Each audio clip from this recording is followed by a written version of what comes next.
Alright, hey guys, what's up? It's Wolf, your one and only. How am I doing? Hope you guys are having a fantastic day. So today we're going to be doing a new format, which is called Monster Girl Utopia Breakdown.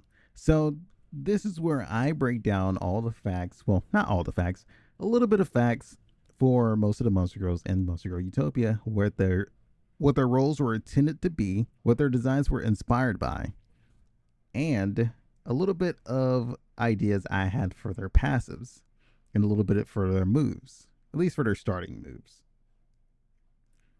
So today we're going to be starting with Taigora. So Taigora is a world bound, meaning she was originally in the world of Monster Girl Utopia before the Great Collide. So she was originally already in the world that she will be playing in. She wasn't transported there. She didn't go there through a rift or anything. She was originally born in that world. She is also considered a B rank because they are highly aggressive. They also train in dojos and with monks.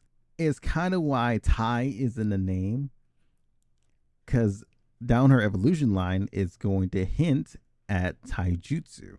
You're going to very much understand the names as it goes. But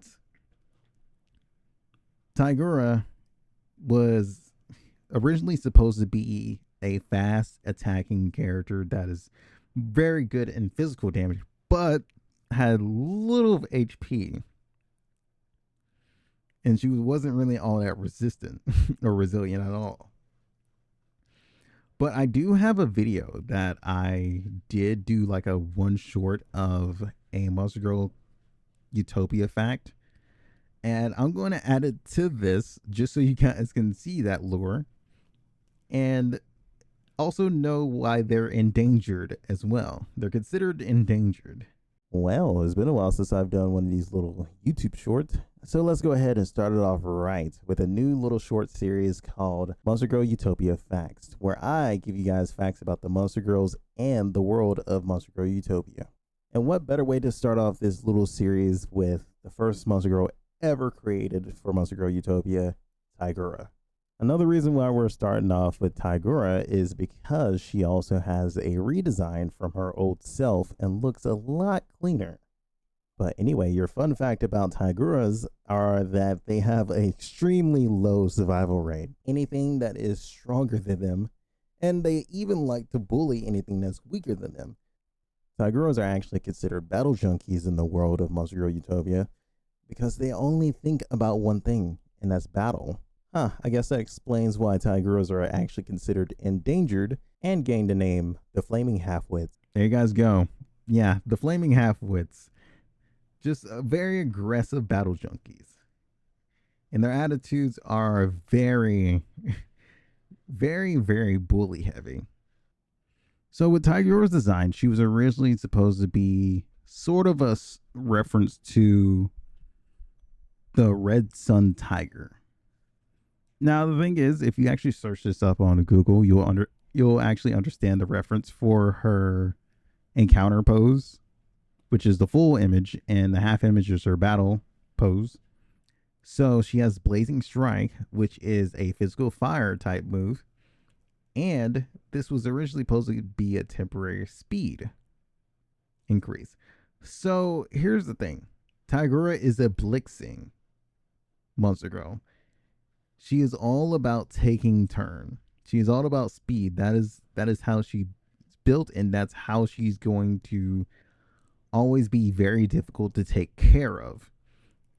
Not only that, you're going to have a difficult time fighting her even in the game. But it's fine because you won't be fighting any of the actual starters. You'll be fighting your rival who has his own unique Monster Girl. So it's going to be interesting to see how people are going to build Taigora. Are they going to go full speed or are they going to change it up a little bit? It's going to be interesting. So the second attack is Downward Slash, which is a physical normal move. And this is supposed to be an agile leap at the opponent from above. Just a big claw attack from above. But I came up with a very unique ability for her that's going to make a lot of sense and also be piquing a lot of people's interest. I want every Monster Girl to play off of their passive and play off their unique ways. So let's talk about Taigora's passive ability. So Taigora is pretty unique in the sense of each time Taigora lands an attack, she gets a slight increase to her speed for a few turns. This stacks up to a few times. I haven't decided on the maximum times this can stack. Probably up to 2. Probably up to 2 or 3. If Taigora uses a fire move, it will temporarily give her shield that absorbs damage, but the shield is all based on her current speed.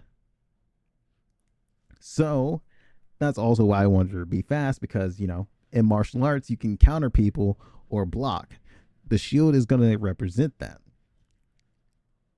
So she was supposed to be more of an aggressive brawler, using fire attacks while also being very, well, not very, quite defensive and have survivability inside of her kit. That was the main idea of her. Now, I do want a disclaimer that these are subject to change. It just really depends, because this is where her gameplay is more headed. But here's the thing. If you guys can give passive ideas, it probably could change. So put down your own passives in the comment. Remember that we aren't doing like effectiveness or anything like that. It is all resistance based. So think of RPG Maker resist toward like elements and stuff like that, not the Pokemon Advantage system. So with that said, I will see you guys on the next one. Until then, peace out.